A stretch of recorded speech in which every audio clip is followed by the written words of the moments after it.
This is not the only way, but this is my way. So first, I'm going to get some paper here in a minute, but has anyone heard of the author Montague Rhodes James? He has. Okay. He was a British cleric who wrote a ghost story every year at Christmas to read aloud to his friends. Lovecraft really liked James's ghost stories, and I do too. I think they're the best ghost stories ever written. Now, I think Lovecraft wrote the best horror stories ever written, but he didn't really write ghost stories. M.R. James's ghosts are thin and bony and dangerous and physical, and he has very interesting effects. Also, the stories are all short, and they're designed to be read aloud because that's how he read them to his friends. Now, M.R. James, Mr. James, wrote 3 rules to making a ghost story effective, and these 3 rules also apply to playing in a Call of Cthulhu or other horror game. And the first rule is, well, let's see what if I get my paper. I can write them up. We're going to tell you what you are, and I'll write them up when they get the paper. First rule: the ghost has to be malign. It has to wish ill to someone. It can't be a friendly ghost. It's really easy to tell a ghost story where the ghost just wants to tell you about his lost treasure, or be laid to rest. Or I've seen people play. Usually, it's not a problem in Call of Cthulhu because the creatures are very malign. But I have seen people run scenarios where they say, well, the Yithians aren't really bad, they just want to be understood, or the Migo just want to mine their minerals. But the story, the horror isn't effective unless they are evil in some way. And it's easy to forget about how dire these things are. For example, the Yithians may seem not too dangerous at first until you remember that the way their species progresses through time is by exterminating entire other intelligent species each time they do it. That's pretty dire. Okay, excellent. Can we put this up here? I try. Quite heavy. I can put it on this. What do you prefer? Tienes más buena idea. Okay. Sí. Marker? It's coming. Yep. Okay. Okay. I'm going to More have papers if you need. This.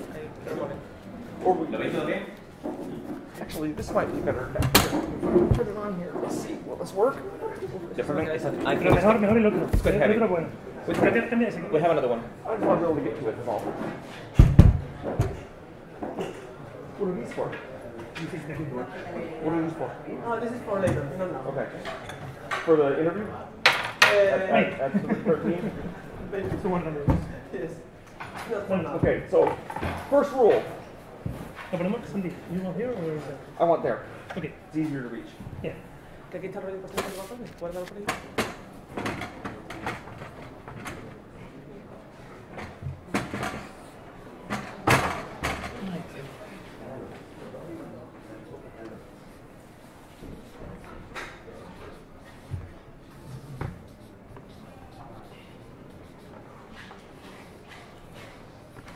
So, bad guy has to be malign.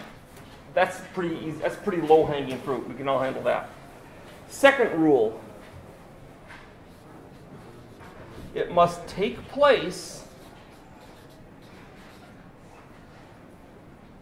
Can I turn the projector off?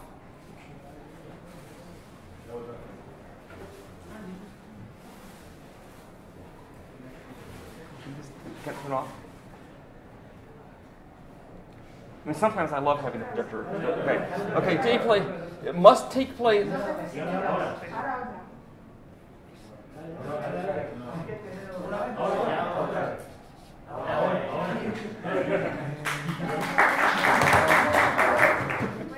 at that, you got a round of applause. Okay, so it must happen where the players can imagine themselves to be. Let me give you an example. The movie Alien. It's on a spaceship, but This spaceship is old and dingy, and it drips with water, and it looks like the kind of spaceship that if I was on a spaceship, that's what I would be stuck on. It looks realistic. The people on the spaceship act like people we understand. They bitch about their pay, they complain about work, they talk to each other, they joke, they look like, seem like real people, okay? Now, you've all seen Star Trek. In a Star Trek show, the spaceship is very different.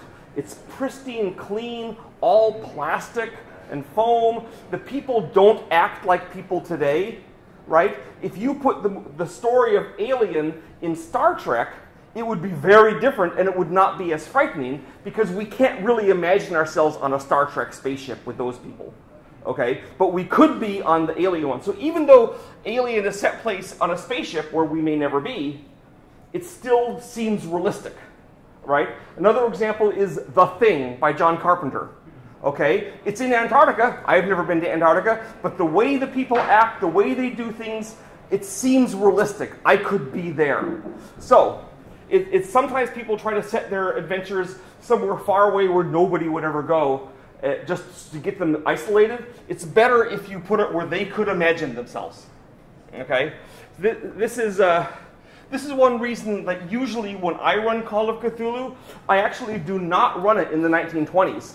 It's easier to picture yourself today, so I run it today. And remember, Lovecraft was not writing in the 1920s. I mean, he was, but he wasn't trying to write a vintage slice of time. He was trying to write the modern times. He had advanced new discoveries, airplane exploration of the Antarctic, submarines, the discovery of Pluto. He was trying to be as scientifically advanced as he could be. Okay, so he was trying to do it in modern times, and if you can do it in the 20s and have the players feel that it's realistic to them, that's great. Okay, so third rule.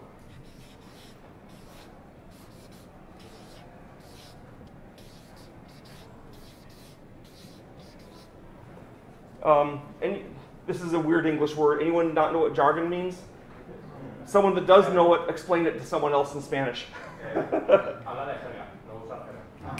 Okay, so now M.R. James was talking about vibrations and past lives.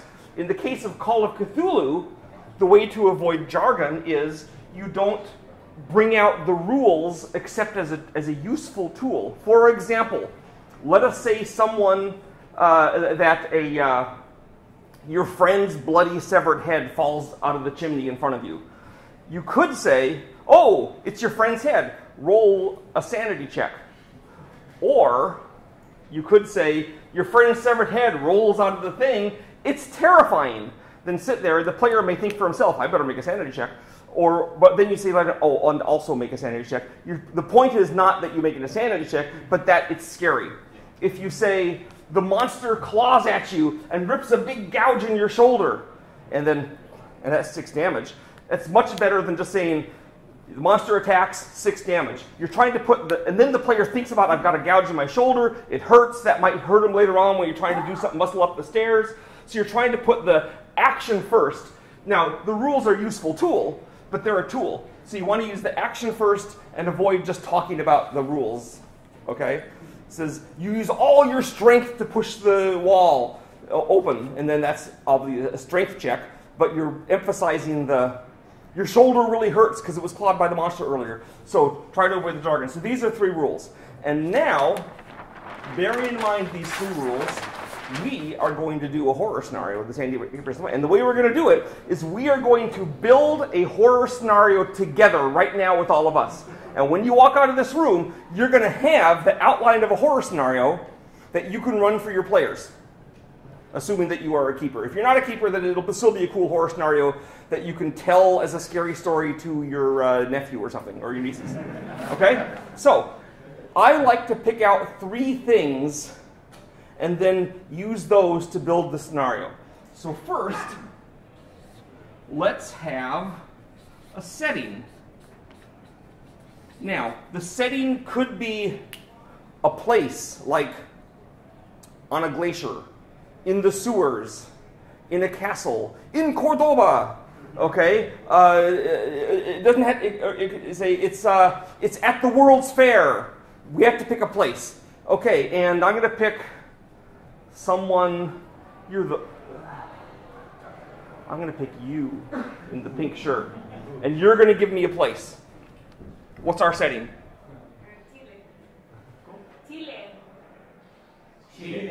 Chile. There? Chile. Okay. My wife lived in Chile from the age of 5 until 11. Spanish was her first language then. So her father was working for the government, for the American government in Chile, and she went to a Spanish school. He taught Spanish, so he's very fluent. So Chile, we're in Chile. Okay, so we have the ocean and the mountains and the Nazca Plateau. Right? Okay. One of these may play into our adventure. Okay, next.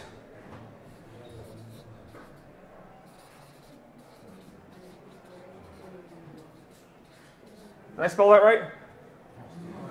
Now, the monstro! Okay, and we are going to ask you for a monster.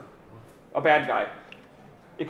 Last time I did this, the monster was an undead ancestor is what they picked. But you could pick any, and the time before that, it was a Shoggoth. Anything you want, any bad guy.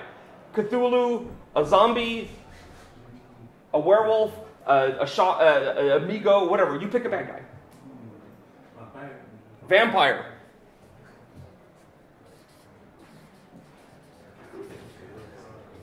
Is that vampiro in Spanish? Yeah. And because we're playing Call of Cthulhu, we could make this into a fire vampire or a star vampire, or that weird vampire thing in the story, the Shunned House. Anyone read that? The Shunned House?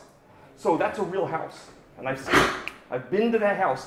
When I went to Providence for the Necronomicon convention, I made my wife read The Shunned House, and then we walked from the convention to the Shunned House. It's still there, and there's an apple tree in the yard, just like he says, and you can't go into the yard. There's a sign.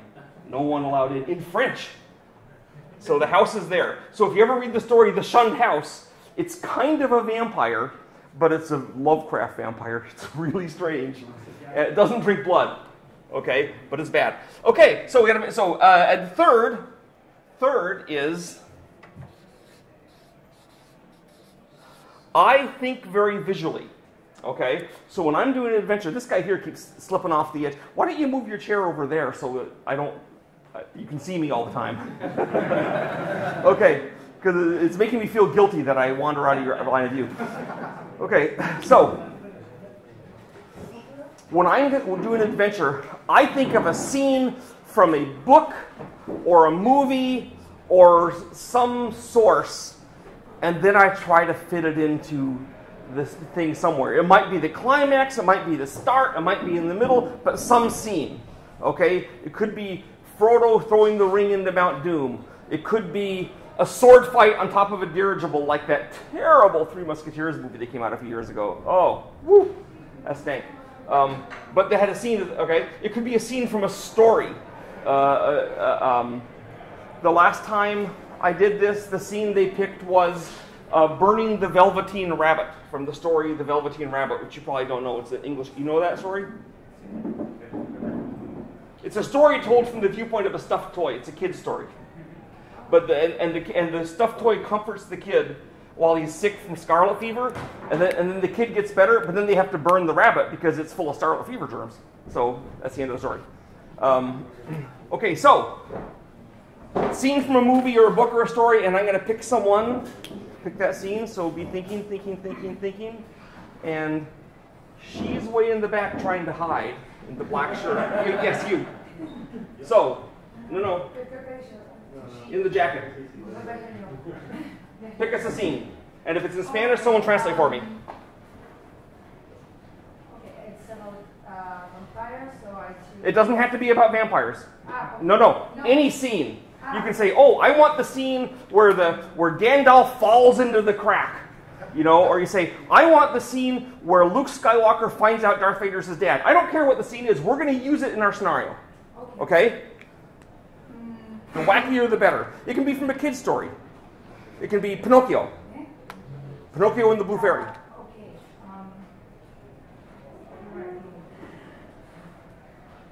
The 12 Hawks ball in Gone with the Wind.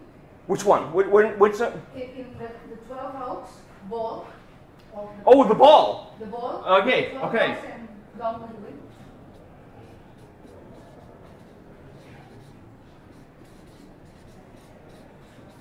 Okay. A fancy ball. All right. This is what we have to work with. Now, on to the next step. We must get our players into the scenario. This is more of a challenge in Call of Cthulhu than in Dungeons & Dragons. Dungeons & Dragons, you have some crazy old guy at the taverns, at the taberna say, hey, I have a treasure map, go get killed. Call of Cthulhu guys, you hand them a treasure map, they run for the hills. Okay, they say, oh, I know what's at the end of that treasure map. It's going to be a moldy old book that makes me crazy just by looking at the pictures. So, we've got to get them there. All right? And look, we have an event. A fancy ball. And we have a setting, Chile. And while I don't know how fancy Chilean weddings are, I know that in Mexico, they're a really big deal. Okay? Weddings are colossal. Okay? I have a friend, I live in Texas. Okay? And see the cowboy boots? And if you see my wife walking around, check out her boots. They're ostrich skin. Okay? Ostriches raised on farms in Texas, but still ostriches. Okay, so my friend, actually my friend's son, married a Mexican, well, she's born in America, but Hispanic parents. Married a Mexican girl, and so we went to the wedding reception, and there was like 30 people there for the Anglos, and 300 for the Mexicans, and they had a band of mariachis playing away, and it was all woohoo! And the Americans were like, "Wow, we feel really stodgy and old," you know. But so they are very fancy. So I don't know anything about Chilean weddings, but maybe your players don't either. So I'm going to say, "Hey, it's a huge, huge wedding." And if you have to make sure it's a huge wedding and someone might know about Chile, I have a solution. Have the wedding be an Indian wedding, not Indio, but like from India, Hindu. Those weddings are spectacular. They're 3 or 4 days long. They dance and dance. In fact, let's just do that. One of your players has an Indian friend who's rich, and he's having a wedding in Chile, and you're going. It's 3 or 4 days long. A young friend of mine, actually one of my students when I taught it at, you know what, I should introduce myself. I'm Sandy Petersen, and the reason that I'm here is because this man talked me into coming, Jesus, and I am well known because I designed some games. I designed Call of Cthulhu when I was only 25 years old. And it has stood the test of time. I think one of the reasons is because it is contrarian. If you want to play a game where you kill the monsters and get loot and get stronger and are better than everyone else, every other role-playing game does that. Not Call of Cthulhu. In Call of Cthulhu, when you get loot or kill monsters, you get worse. You run, right? It's the unique game. Okay, after that, I went into video games where I worked on Civilization, Doom, Quake. Saw one of the guys up here at the previous thing had a Doom shirt on, warmed my heart. And the whole Age of Empires series, where in the Conquerors add-on, I added Spain with conquistadors and everything. And then in 2009, Ensemble Studios was killed by Microsoft for reasons that enhanced one person's stock options and hurt Microsoft as a whole. Don Matrick is the bad guy there, by the way.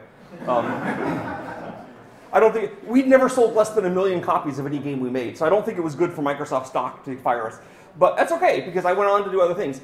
For 2 years, I taught game design at a college, at a university in Dallas, and then I went from there to a failed iPhone app company, and from there, I founded Petersen Games, which has done the Cthulhu Wars game, which was intended to be my very last game ever. But I failed at that. It became, in fact, the start of a new career. And then I've done since then the God's War shipping soon, Evil High Priest shipping right now. We just launched an update saying it's literally on the water headed to Hamburg. So any of you guys that were backed Evil High Priest is almost here. Onslaught 3 is almost here. Planet Apocalypse. I brought a copy of my game Hyperspace, which is going to be launched in the spring. And so that's who I am. That's why you should listen to me if you want. Also, I've been running Call of Cthulhu literally longer than any other person in the world. Okay. So, we have a Hindu guy. And his name is Chauvin Patel. Okay? Also, another advantage of using Hindus, besides the giant fancy balls they have, and the beautiful outfits. Anyone seen pictures of a Hindu wedding? Oh my gosh. Okay. So, also, this is actually my friend's name, so he won't mind. Okay. Someone could look up a Hindu woman name, because I don't know many Hindu, a woman's name for Hindu. Parvati.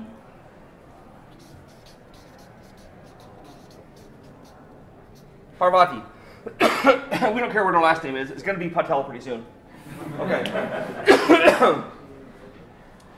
Chauvin's a programmer. Owns his own software company in Chile. Okay. Speaks Spanish, English, and Hindi. And one of your players is his friend, and all of the players are his friend. He knows you all because the players know each other. And he was one of your guys. He wasn't a player character. He didn't go investigate the occult. But you all know him, and he's flying you down at his expense for the wedding. And your players are not dummies. Well, they're kind of dummies.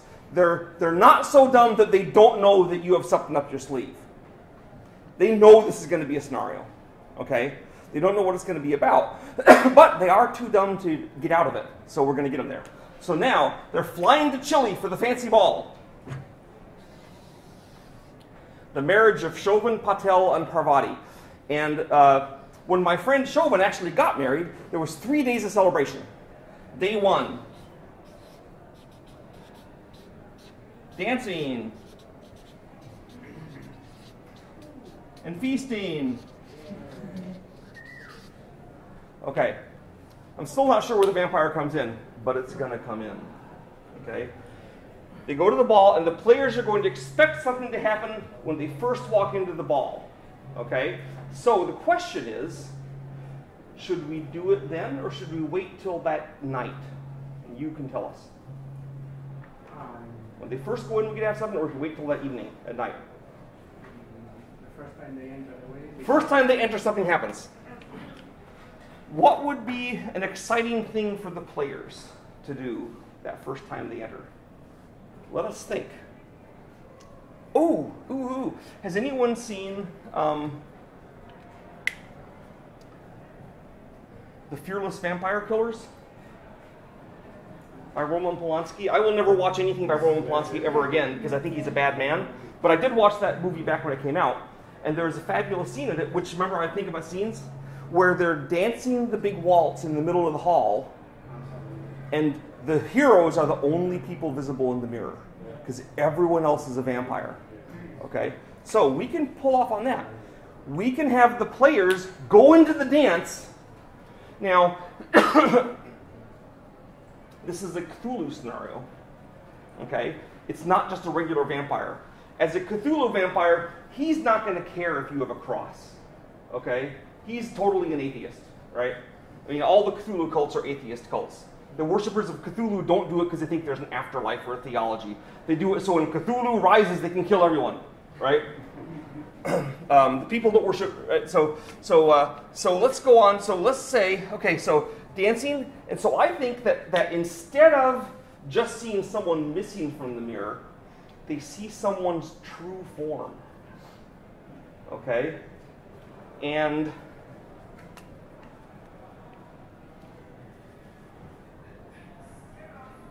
I'm thinking it's pretty much got to be Parvati, right? But if it's Parvati, it may also be her parents and brothers and sisters.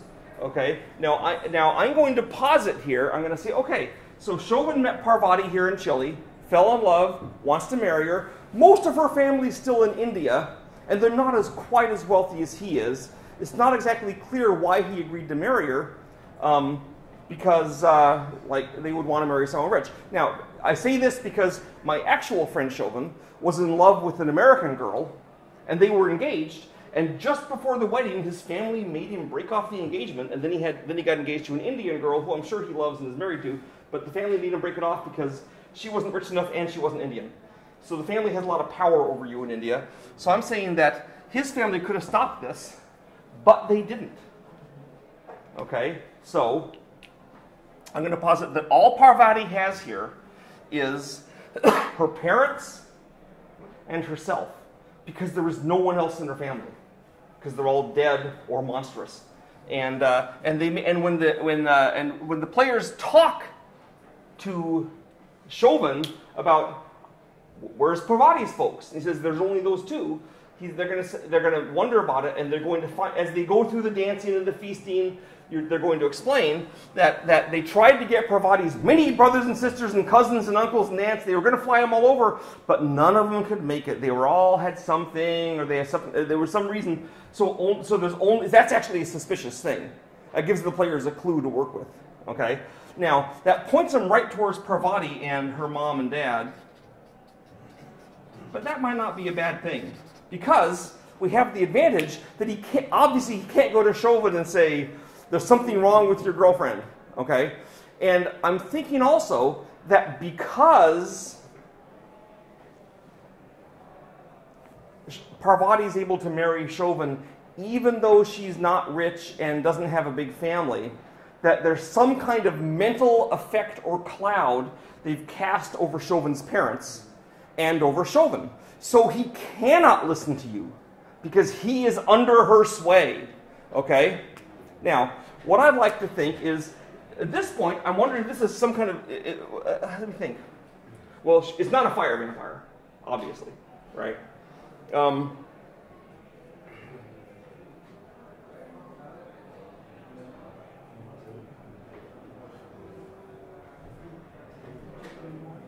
Okay.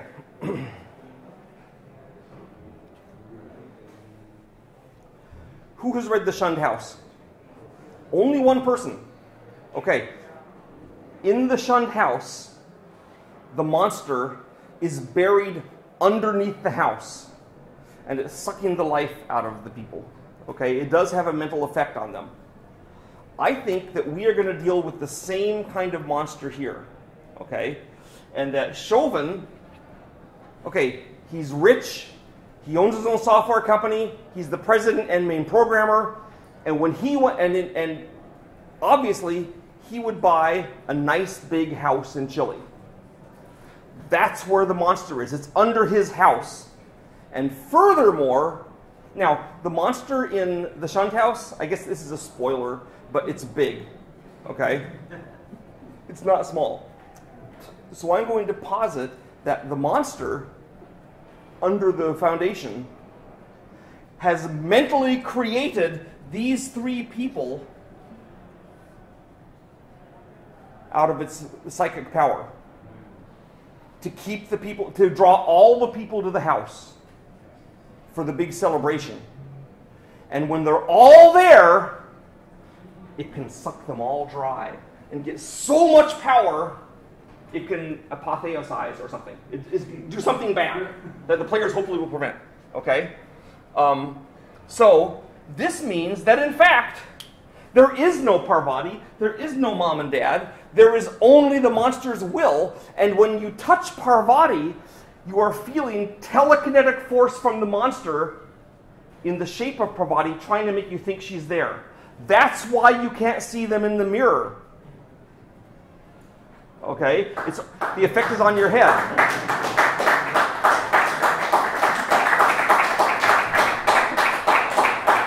This is how my mind works. It goes through things. So, here's the house.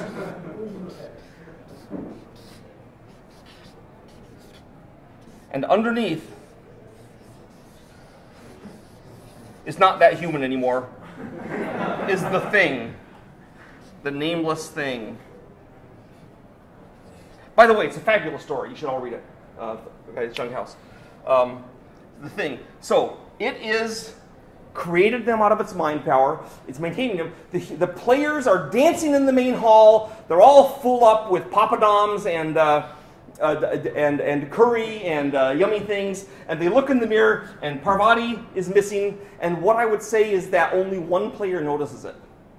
And you pick the player who is the most erratic and least likely to be believed. You know how one guy in your group of players is like the wacko? Pick him. Send him the note and says, Parvati's not in the mirror. Okay? Now, here's the thing.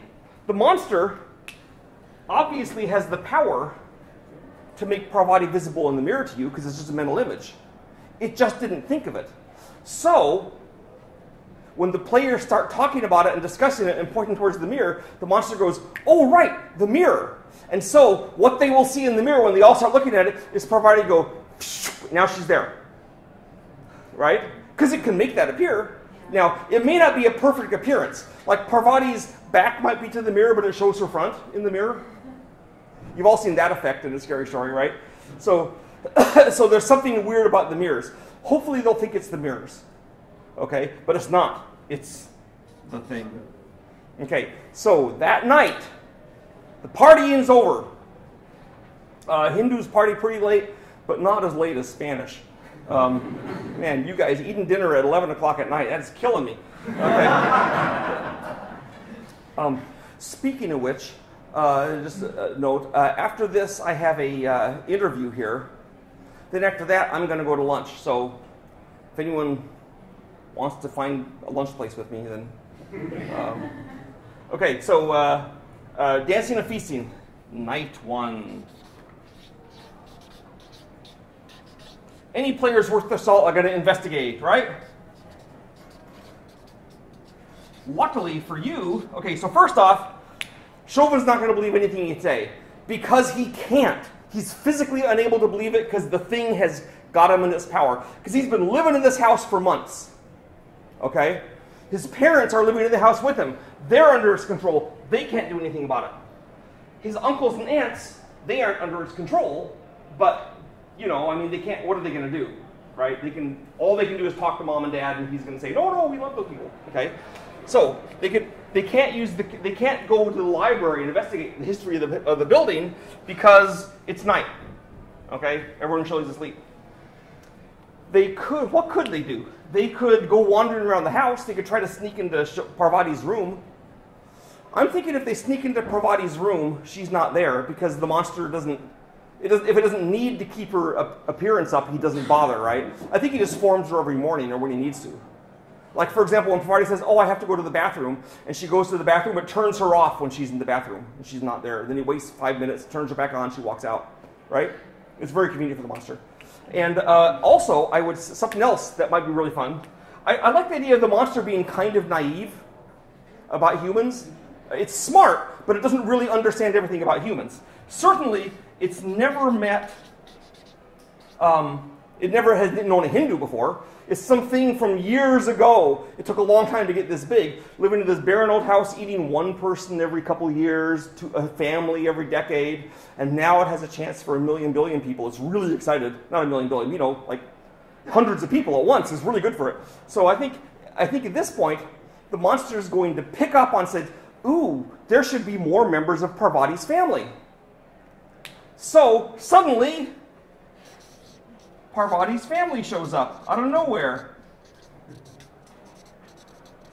And the monster is making 100 people show up. Now, the monster, 100 people is hard for it to maintain. So this is going to give you a lot more chances to creep out the players.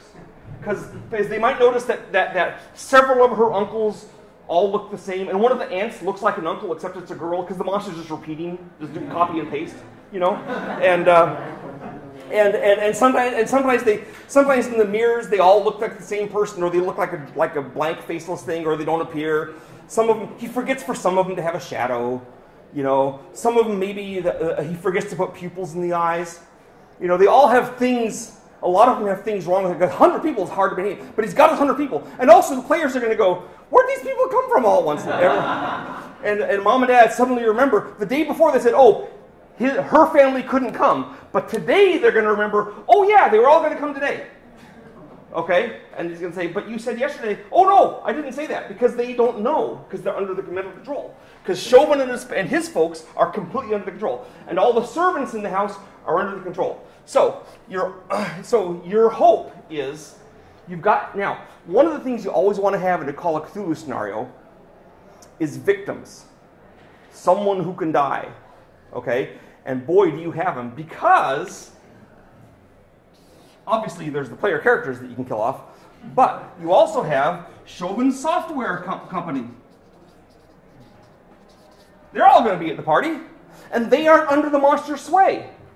They're smart guys, okay? One or two of them maybe from America or Europe, or you know, that he imported. Some of them are already from Chile, but these people can see the bad things, and they aren't blinded by family ties. So they're really good victims for the monster to kill off. Okay? Now, how can the monster kill them? Well, it has two ways. It can focus the telekinetic force, you know, like poltergeist activity, and just like drop an anvil off of a shelf onto their head. Okay? So remember, so we're going to have poltergeist activity.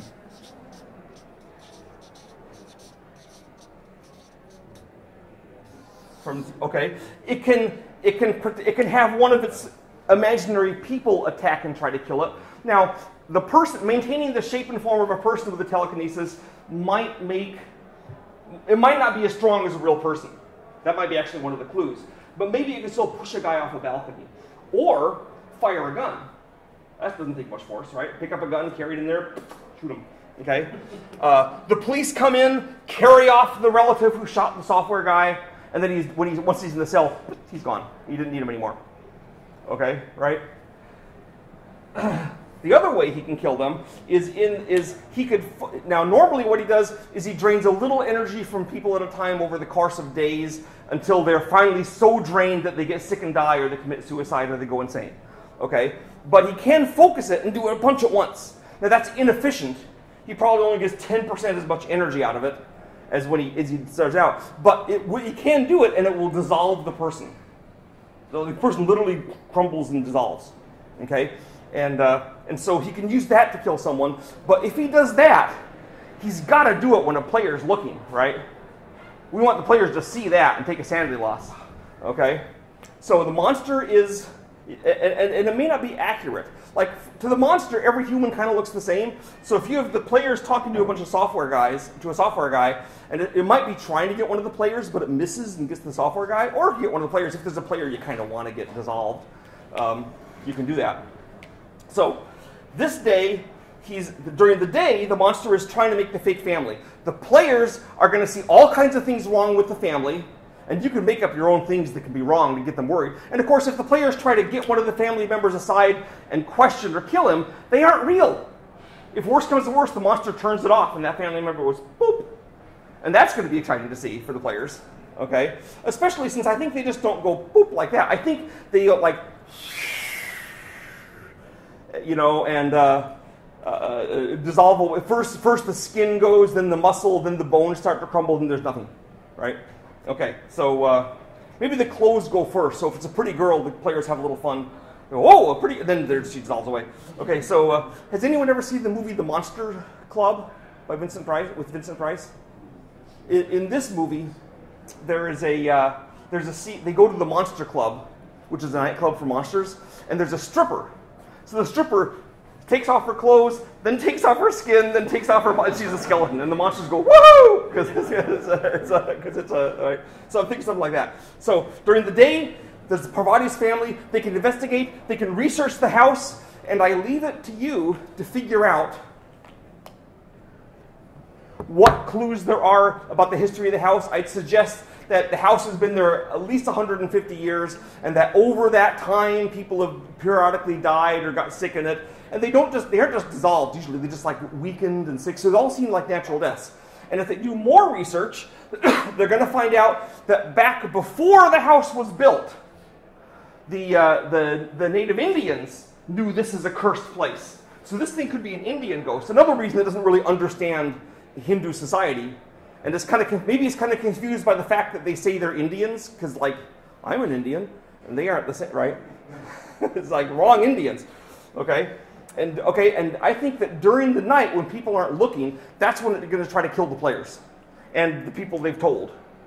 Okay? If they manage to convince a family member, I mean, they can't convince mom and dad or Chauvin, but they can convince other family members. Also, if they get mom and dad or Chauvin away from the wedding, they might be able to convince him. That's going to be really hard because he's at a Hindu wedding. He's not going to go anywhere, right? He's at the wedding, okay? But maybe one of the bridesmaids they can talk to. And again, okay. So during the night, the monster attacks, okay? He uses poltergeist activity. He may dissolve someone in front of them. And if he dissolves someone, that might use up his psychic force for the night, and he's done, no more attacks. Because we're giving the monster limitations. Okay? They aren't the same limitations humans have yet. Okay, day 3, the actual wedding. This is the day the monster is going to dissolve everyone. Okay? And then he apotheosizes. Now, there's 2 possibilities here. The players stop the monster. The players don't stop the monster. Now, in my campaigns, I always have it set up so that the players could lose if they want. Okay? So, for example, if I say Cthulhu is going to rise, and the players don't stop him, then I have to have Cthulhu rise. Okay? Now, this obviously leads to a problem. Well, if you destroy the world, what happens to the rest of your campaigns? Okay? Well, I have 3 solutions.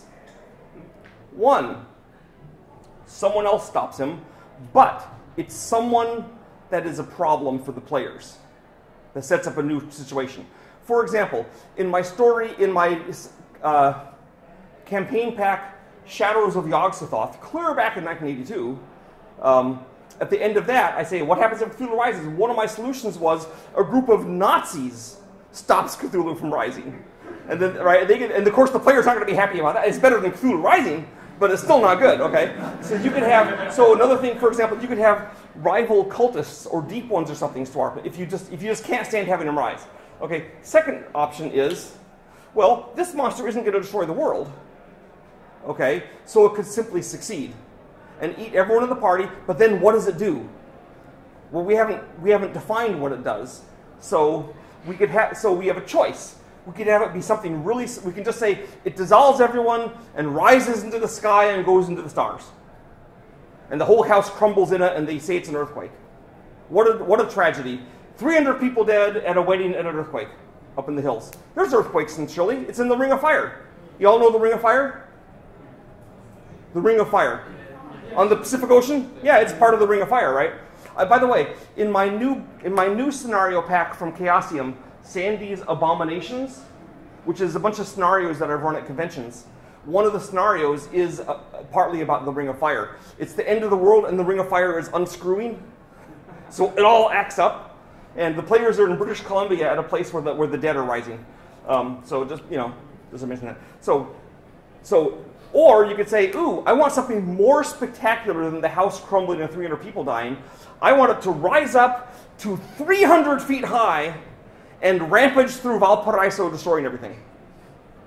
And eating all the people. You can do that. And that could also afterwards be attributed to to a volcanic eruption or a thing. You can kill 1 million people that way.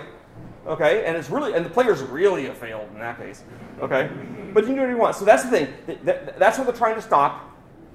But we have a problem. How can the players find out that, I think for it to have full effect, the players have to find out the thing wants to eat everyone. Okay? Now, how do we tell them that? It's never eaten everyone before, or maybe it has.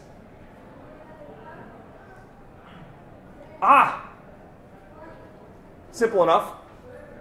When they're confronting one or more of the fake people lets it slip. We know the monster's naive, and it says, you will never stop me. I will devour them all and rise to destroy the entire city. Easy enough. The monster simply tells them. How many bad guys do that? Now, in a comic book, it's kind of dumb, or a movie, but this monster is naive and stupid. Maybe the monster's a little worried about the players, and he thinks this will scare them off. Flee while you still can, because soon my rising is at hand. All these people will join to my great might, and it thinks that will scare the players off. And who knows, maybe your players will scare off, I don't know. Mine would go to try to get it. So, day 3, how do they stop it?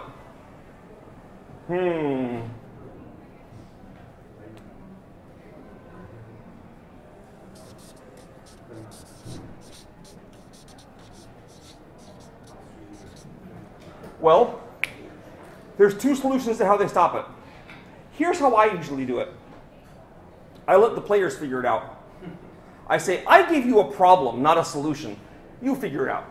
You figure out how to stop it. You just want, right? They're going to have looked up that there's a monster underneath, or you could figure out a way for them to do it, and then hopefully they get that way. But they know it's under the house. There may be other hints. For example, maybe the ghosts always go down through the floor when they dissolve. Maybe they can feel an effect from below. Maybe when they're asleep, they dream of a thing pulsing beneath the house because the monster can't fully mask its intentions. It's not Cthulhu, right? So maybe they can feel its mind. So they know it's underneath the house by this time. Okay? So maybe this, oh, that's even better. This is the night they have to stop it. Because in the morning, when everyone gathers for the wedding at 9 a.m., that's when it's going to kill everyone. So that night they got to stop it. And that's the night of all the attempts to kill them. So it's very exciting. They're trying to get into the basement, find out what's going on there. There's fake people fighting them. There's poltergeist activity. They're getting dissolved now and then. Okay? Now, one thought about the dissolving. Obviously, an attack that instantly kills someone is going to be a problem for a game. So I would say that the monster to dissolve someone, you have to be in the same place for a few seconds. So when you feel it start to hit you, you got to quick move away from that spot. And you tell the player, right? The players see this happen and they'll figure it out. But of course you can still damage them. Like, oh, your strength goes down. You feel your whole strength weaken, and then like one of your stats, and you can lower their stats. You know, you can feel them kind of crumple, look older and withered. And of course this stays after the campaign as a mark of the vampire. El Vampiro, right? So all this night, they're struggling to get to the basement and getting down there. And once you can access the thing, there's different ways you can destroy it. You could, if you have acid, you could pour tubs of acid into the hole where the thing is. You could, I mean, it's going to be tough to dynamite a house that's full of 300 people. But maybe they'll do that, right? You could maybe set fire to it. Also a problem with 300 people. Maybe they'll leave the house. That would be an exciting ending. You're burning the house down above it. Everyone leaves, runs out of the house screaming. The house is burning. The monster's going roar under the house, and it's all crumbling. That would be a great ending, right? People are starting to dissolve as they run away. And the best part is, as they run away from the burning castle crumbling, they aren't really sure if they've killed it. Could still be there, you know, just injured. So this is a possible ending. I think that's the likeliest one. The players got to figure out how to get to the basement. And of course, when they dig down, it's right under the soil. The basement's a dirt floor. They dig in. There it is. Pale bluish white with veins glistening, this awful thing. Maybe it reaches an arm out to try to grab them. Because it's human-shaped, kind of. Because it was once a human, you know. And they can fight the arm, you know, or have sanity loss from the arm, and you know, and they have all this action. So this is, and then if they fail and the monster fends them off, then they come back in the morning and it feasts on everyone. The house crumbles, it rises up and either flies to the sky or comes down and shores Valparaiso. They have an exciting ending, and there is our scenario, made with cooperation.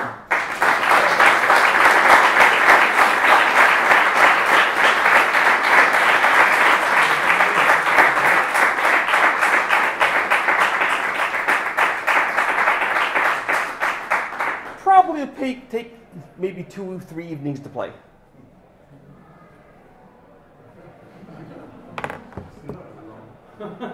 And I got 8 minutes to spare. So you can take pictures of this wherever you want. If you have any questions about problems you see in this I could solve, I can answer them now.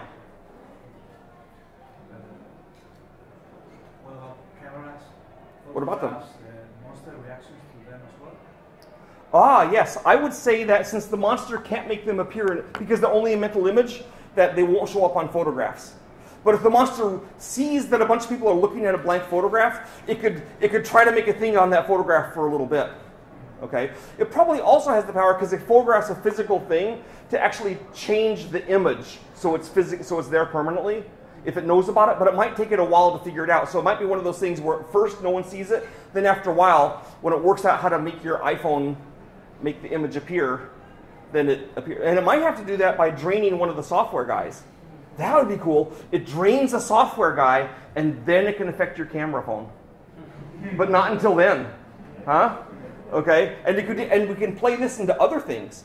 It can say, it has to drain a Hindu person to know about the wedding. It already did that before the adventure, right? It has to, so as it drains people, it gets more knowledge. So, and it can deal with the modern world. That would be exciting too. Once the players figure that out, they'll be really nervous. Because once it gets 300 people, all wealthy, technologically advanced Hindus, who knows what can stop this thing? Okay, so camera phones, at first they don't work. They wouldn't train software guys. They do work, but that's not good. Okay, other questions? Yes, sir? How can the player research about the origin of the method and the origin of the monster? I would say the best time to do it is during day 2, when they find out there's something really wrong going on, and they can go look in the library or online. Okay. Because the house is a big, old, fancy, expensive house in Valparaiso. Also, they could talk to the real estate agent who sold the house, because Chauvin only moved in a year or so ago, right?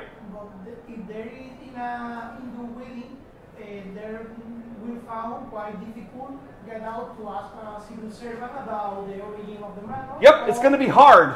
Good luck, players. No, the real estate guy's not a civil servant. He's just a real estate guy, right? They can maybe phone him and say, hey, I'm a friend of Chauvin's. You have a question about the house. And he says, oh, yeah. And he'd probably try to, you can go look at old newspapers, the online, that will talk about deaths in the house. Just draw some deaths.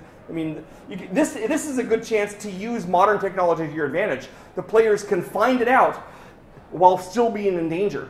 Maybe while they're doing it, the monster figures out they're doing it, so it closes down the computer, right? Or it shows up, it closes down the Wi-Fi, or the monster shows up on the computer, like in Jurassic Park, okay? Or show some awful thing to terrify them, and say, right? Maybe use the minor check when the player was ready to get a trap to the player. Sure. So, remember, the monster is not, this monster is not a super genius like Cthulhu or an Yithian. He's only about as smart as a person. He's just big and powerful. So, and he has lots of knowledge from training people, but a lot of the knowledge is from 80 years ago. So it takes time to work up to do things, So that's part of the fun, because the mistakes he makes are going to be really creepy to the players, right? So that's part of the fun. Okay. Yes? Could there be someone helping or worshipping the monster? Well, Chauvin and his parents are in hock to the monster. There could be. Do you think that the monster needs help? It's up to you. You could have someone betray the players and be in the monster's help. Maybe someone at the software company. Okay. I wouldn't have it be the real estate agent, because then you won't be able to get information from them. But you could have someone helping the monster. If that fits your campaign well, I would probably do it without that. But I'm not running your game. You could have you could have several guys in the software company all do it. And they could all be Indians, right? Who are educated Indians. And it's because they remember this great chief from 200 years ago who defied the evil Spanish, the wicked Spanish, the terrible Spanish. He defied them and ran off in the hills and says, I will come back with a vengeance so terrible no one will believe it. But then he forgot all about the Spanish after 50 years and just wanted to eat anyone in the house. So it's a modern day scenario. Should we think... You could place it in any time, except the Hindu waiting is easier, with software is easier to modern times, yeah. If it's a modern day scenario, should we think photographs? Because we have photographs, internet, Instagram, this kind of scenario involving monsters and all that kind of thing in the modern day may involve pictures that go online. Sure. Well, we talked about the pictures. The monster can change your pictures, yeah, right? Do you have to design some kind of cover-up, or like the house burns, but it has been an earthquake, or the government gets in and covers everything. If the house crumbles and everyone's killed and it's on fire, I don't see how the government's going to do anything except say it's an earthquake. It's got to be an earthquake. What else could it be? If the monster goes into town to destroy it, then I would say that the logical thing is the monster goes into town, destroys it. Everyone that sees the monster is destroyed. It destroys all the things there. There's no one left to talk about it. And the few people that say there's smoke and fire going up, the few people that see it or spot it might say there was a giant monster, but it's not really clear. I don't think we need to add a conspiracy. You can add a conspiracy theory if you want. I feel those are kind of overdone. So I would just say the monster erases the evidence of its existence. Plus, right after people say there's a giant monster, you're going to have 2-hour-long YouTube videos explaining why it's not a monster. Everyone's going to explain it away. No, it's not a monster. It's look how he faked it in his picture, right? You're going to have all those guys, because there's that facet too. There's all these guys saying it was faked. So you're also going to have that, and that will help. Any other questions? Yes? Yeah, I was thinking about the food of the fish stick. It's just a mental projection. You can eat as many as you want, and you're never going to be fit up. So that's great. And it's oh, yes, but the monster has to get rid of the food somehow. So maybe he goes to the bathroom, because inside his body is all the food she ate, just sitting there, unchewed, untouched. But she gets too much. It's going to get too much. It's going to fill her body. So she goes to the bathroom, and then if the player goes in afterwards, there's a bunch of undigested, like papadums just sitting there, you know. And they're like, "What the heck?" That's kind of a gross clue, but it could be there, right? Okay. Are we out of time yet? We are. Thank you so much. I hope you enjoyed it.